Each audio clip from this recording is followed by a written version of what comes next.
Dapat po ganito, iyang mga ganyang violenteng laro for adults only. Ang access po dapat dito, 'di ba, may oras lang. 12:00 ng hating gabi o kaya naman, 2:00 ng hating gabi hanggang 4:00 ng madaling araw lang, gano'n. Lodovica, ay naku po, hindi buti nga wala naman diyan, 'di ba? Kawawa Pilipinas 'pag mga ganyan ay naku, good luck na lang. Okay, so iwan na nga natin 'yan, kawawa kawawa talaga Pilipinas. Alright, so eto naman pag-usapan natin. So eto hong Facebook, how would you feel na once they ban the, Facebook in the Philippines? Sabi ng iba, "Oh shit, boring na ang buhay ko kapagka wala ng Facebook." 'Di ba?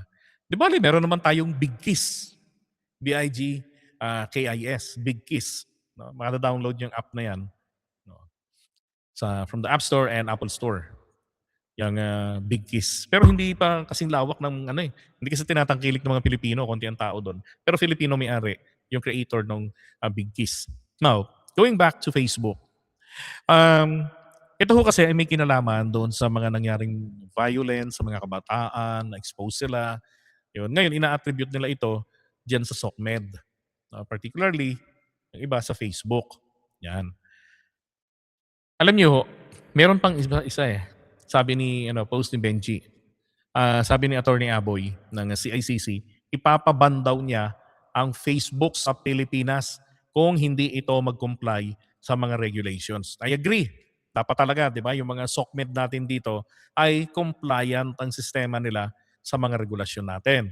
Sabi niya, papaano ng mga content creators sa kumikita sa FB? Paano yung umaasa lang sa FB at walang ibang source of income? Yari.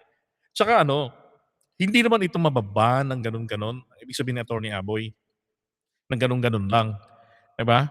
Tsaka ano ba, nakalimutan niya na pangulo natin, vlogger din. Pero ba't naman pinag-iinitan ng Facebook, napakasama naman. Ito naman, medyo may sense. Si Pasig Representative Romulo, tinitignan niya ho na yung mga kabataan, edad 13 anyos, 'no, pababa, dapat daw po ban sa kanila ang Facebook. Yung 14 to 17 dapat regulated, okay? Robin Padilla naman, nagbantang ipagbawal ang Netflix at iba pang online platform dahil sa marahas na content. Alam niyo wala namang problema sa SOCMED, Walang problema sa SOCMED. Ang problema natin dito, yung mga pumapasok sa SOCMED. Hindi nare-regulate, hindi nakokontrol, 'di ba? Hindi nakokontrol ng gobyerno natin. Nawawala yung censorship dahil po sa too much freedom na naman dito sa ating bansa. Oh, 'yun ang problema natin. Correct, dapat stricto yung pagre-regulate sa mga platforms. 'Di ba? Hindi kasi ganito iniisip talaga ng mga politikong trapo natin eh. Ba't hindi maayos ang regulation dito? Eto Facebook user sila. Yung kalaban nila ipi-fake news nila, 'di ba? Yung kalaban nila ipi-fake news sila. So nag-away sila gamit ang Facebook. Hmm.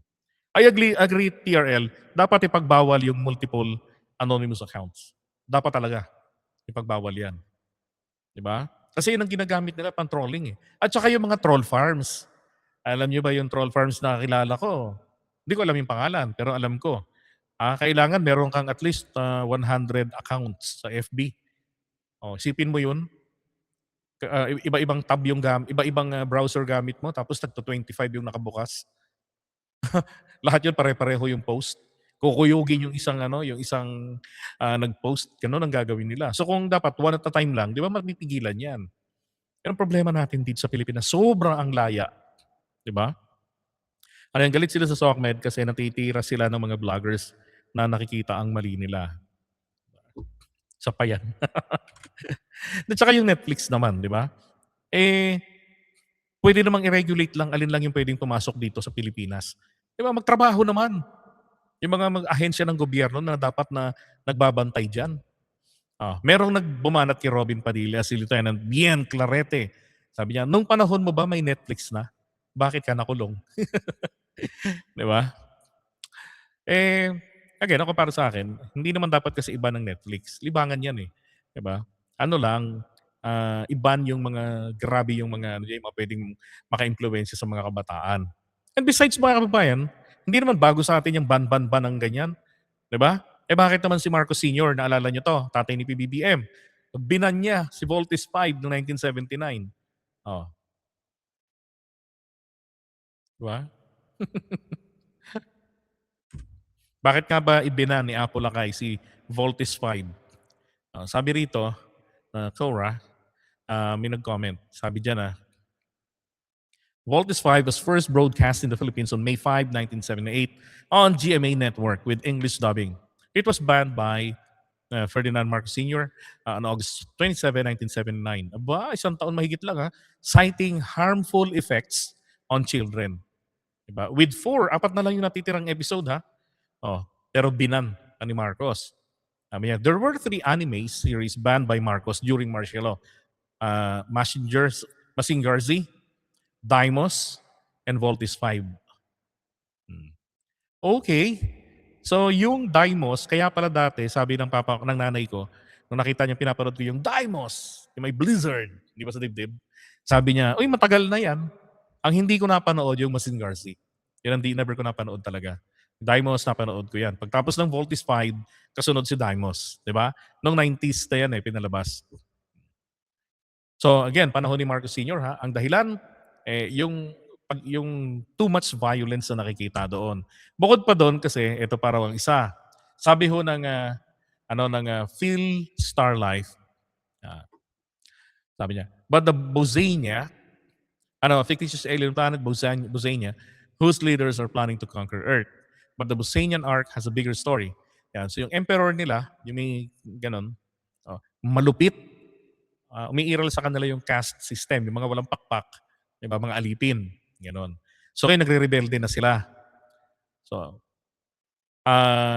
kaya daw pinaban niya ng tatay ni PBBM dahil nga po bukod doon sa yung harmful effects sa mga kabataan. So itong Board of Censors and Motion Pictures, yung IBCMP, ewan ko meron pa tayo niyan, binan nila.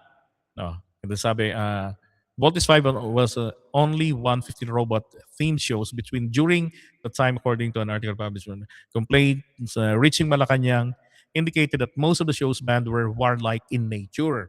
Okay? Kasi ginagaya ng mga bata yan. Naalala ko nung bata ako noon, naghahanap kami actually gumagawa kami ng espada, plywood, tapos letter beam, ganun, hanggang sa nauso yung binibentang plastic na may ilaw. Naglalaro kami ng ganun. Tinataga ko yung mga kalaro ko. Tapos sabi ko, kunwari, nahati ko yung katawan mo, ha? O, yung espada ko, pinuputol ko na talaga yon. Pagtaga ko sa kanya, kunwari, yun na. Tapos iikot ko pa ng ganun.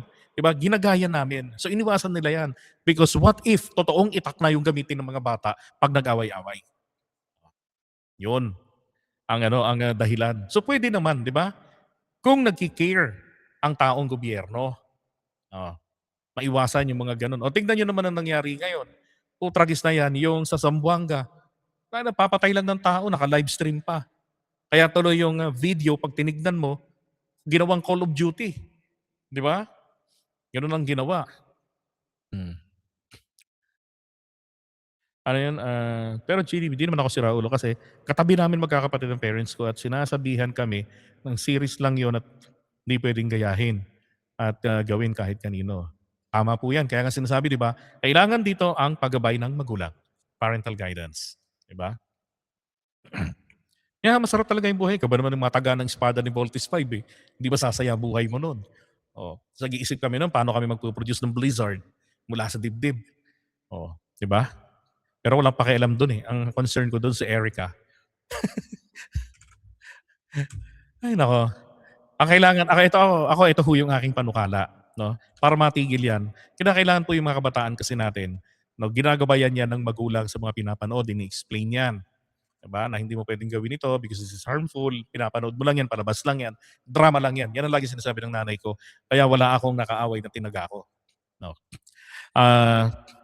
Etong sa mga kabataan po, dapat kasi, yung mga, let's say, Roblox, yung mga, ibang mga games, no? Yung mga tagaan, katulad ng Ragnarok, palo ng palo. Kaya nung araw, nung early 2000, may nakita akong batang nag-away, wala rin siyang ginawa, kundi paluin din niya ng paluin yung kaaway niya. Kasi sila lagi naglalaro rin ng Ragnarok. Ginagaya. No? Dapat po ganito. iyang mga ganyang bayolenteng laro for adults only. Ang access po dapat dito, 'di ba, may oras lang. 12:00 ng hating gabi o kaya naman, 2:00 ng hating gabi hanggang 4:00 ng madaling araw lang, gano'n, 'di ba? O 'di parang nagtotoning yung mga naglalaro. Babantayan nila ngayon, "Oh, 2:00 na, ano, laro na," 'di ba? Okey, mag-a-4:00 na, tigil na, o kaya 5:00 lang gano'n, tigil na kasi magpe-prepare na pampasok ng school. 'Di ba, yung mga bata during those times, tulog 'yan. Oh, unless walang kuwenta yung magulang na yung anak gigisingin pa para maki-participate, 'di ba, sa bayolenteng laro. Dapat gano'n, bigyan nila ng ano, ng schedule, hindi yung ibaban yung Facebook. Bakit? 'Pag binan nila yung Facebook dito, hindi ba maa-access 'yan? Gagamit lang ng VPN o yung virtual private network, 'di ba? Makaka-access na. Oh, 'yan katulad nung ano, nung si Gabo, 'di ba? Ni Coco Martin. Hmm, brutal din 'yan, talagang grabe yung mga bakbakan.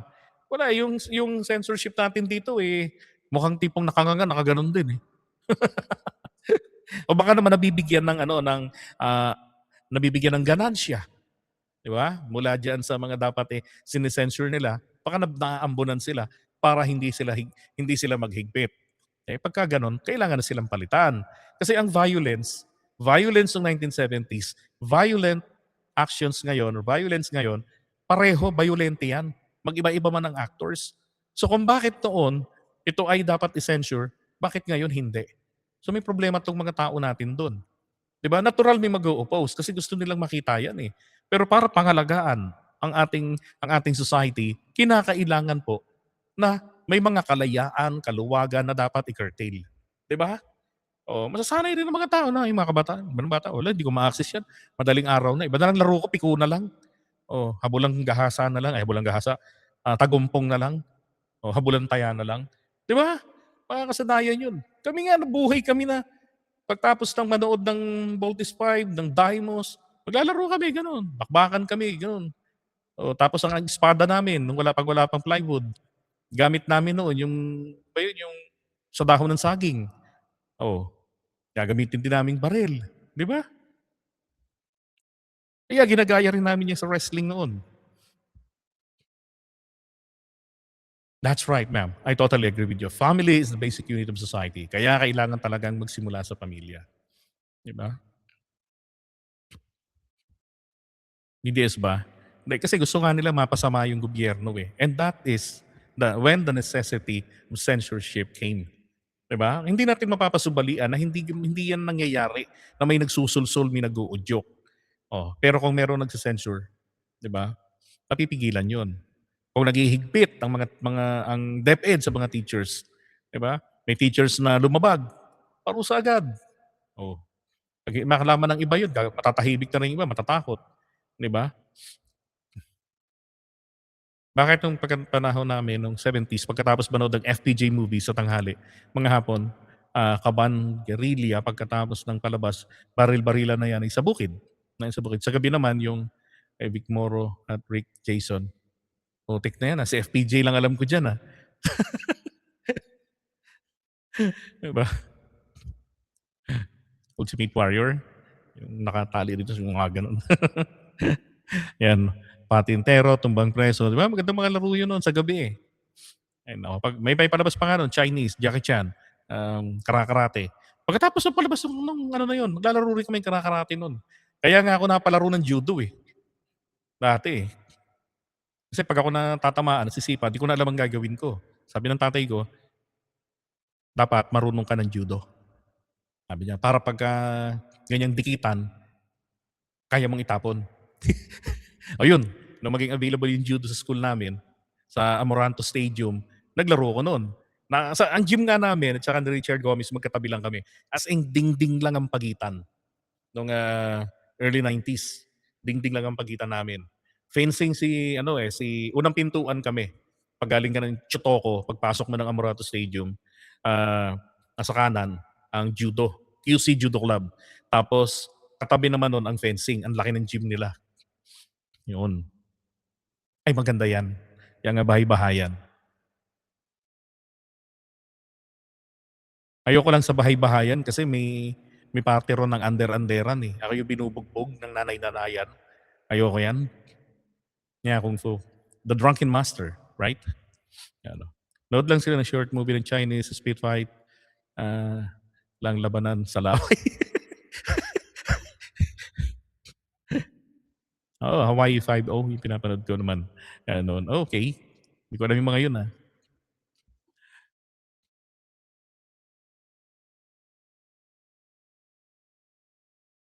Gusto ba yung bayolente?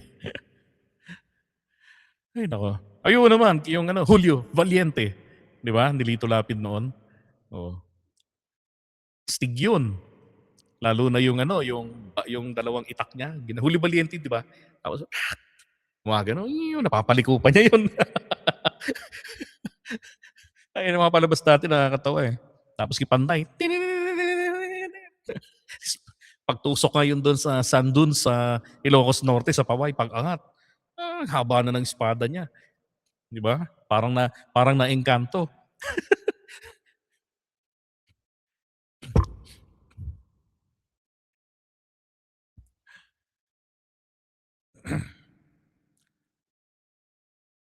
'di ba? Julio Valiente. Ta's meron pa yun, Leon Guerrero, oo. Tapos, kapagka at saka yung mga action star natin noon, may kanya-kanyang trademark yan na nakikipagbakbakan, 'di ba? Pagka Lito Lapid, popompyangin yung tenga, 'di ba?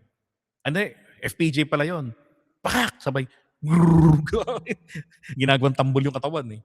Tapos yung Lito Lapid maraming sampal, 'di ba? Tapos maraming tumbling-tumbling. O Ramon Revilla naman, nahanap ng putik.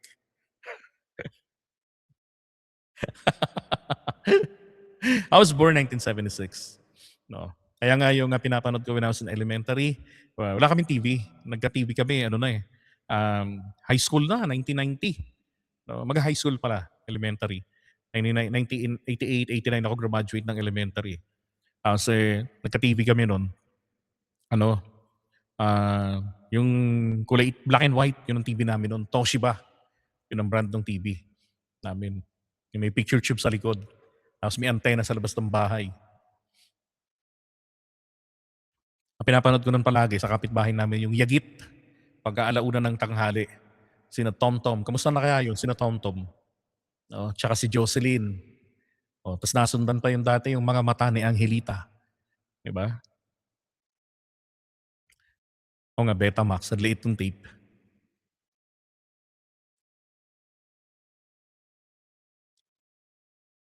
Hoy, mag-a-2:00 na. Kita-kits na lang po ulit tayo, ha? Maraming maraming salamat. Gusto ko pa makipagkuntahan sa inyo, 'no, pero okey, sapat na sa'kin, nalaman ko na yung mga edad niyo. Hindi, maraming maraming salamat. Siguro di naman tayo nagkakalayo ng edad. I'm already 30 years old. No, I'm 50. Okay, thank you so much and God bless everyone. Ano yan, Teresita, sabi niya, ang mga magulang ngayon, 6 months pa lang ang anak, ay teka, bilis ng comment. 6 months pa lang ang anak, pinapahawak na ng mobile at CP. Ngayon ang patahan ng mga bata. Nakikinig kami noon sa radyo. Si Matar, kung nanonood ka nun si Matar. Ayun, si Matar, alam ko yun. Actually nga, pang-asar namin yun sa mga kaaway namin na mga ganun yung mga mata, yung mga malalaki yung mata. Tawag namin sa kanila si Matar. Yun. Natawagin ako noong, "Singkit, hapon." Sabi ko, "Anong putya, anong pakialam mo sa mata ko?" Nakita ko yung mata niya malaki, nakamulagat. Tinatawag kong si Matar. Suntukan na yan. Pikon. Yan si Matar. Pero ang pinakamaganda ho sa gabi, mabisa ho pampatulog yung yung may gumaganon, 'di ba? Tapos sa radyo naman yung gabi ng lagim. Naku po, 'di ba? Sira ulo rin ng mga bata nung araw, napansin ko lang. Isipin niyo, takot na takot makinig nun, nagkukumot, ang kumot itim, puti pa, 'di ba? Tapos ang ilaw gasera. Oh. Tapos kung ano-anong pumapasok sa utak nila pinapakinggan yun. 'Di ba? Takot na takot hanggang makatulog. Yung iba hindi makatulog, napuyat. Pagdating ng school, dun babawi. Pag-uwi ng bahay, sulit na sa tulog galing sa school, 'di ba? Tapos kinaumagahan, pagkukuwentuhan pa nila yung eksena doon sa gabi ng lagim. Sabi sa mga classmate ko, "Sira ulo rin kayo 'no." No, lagim tapos laging brown out, 'di ba? Kaya nga sabi ko nga, gasera, ilaw nun, eh. Kami dati gano'n, gasera. Papakinggan namin. Yeah, JC Bonin. Yan si Matar. Hindi ko na alam yung story niyan, ni si Matar. Yan. 'Di ba? Pampatakot yan, eh. Ako naman kasi, tsambahan lang naman ho kapag si Papa nasa trabaho, ang radyo naiiwan sa'min. Dun kami nakakapakinig, oo.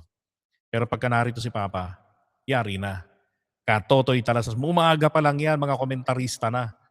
Oh, tapos religion. Oh yeah, Johnny Midnight. Yan. Nagtotoning kami no'n, nanay no'n, mga 12:00 ng madaling araw. Lahat ng lagayan ng tubig bubuksan, pati baso lalagyan 'yon. Naririnig mo 'yun, 'no, nagtotoning, pati mga kapitbahay namin.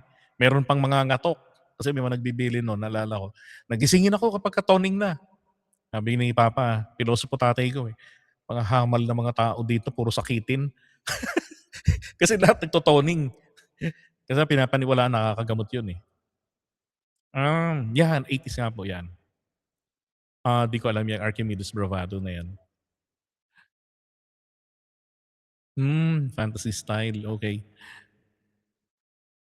Alright, sige po, bukas uli, bukas uli. Thank you so much and God bless po sa inyong lahat. And then kay Roger Mabait, maraming salamat po sir sa inyong pamasko na advance. Gracias.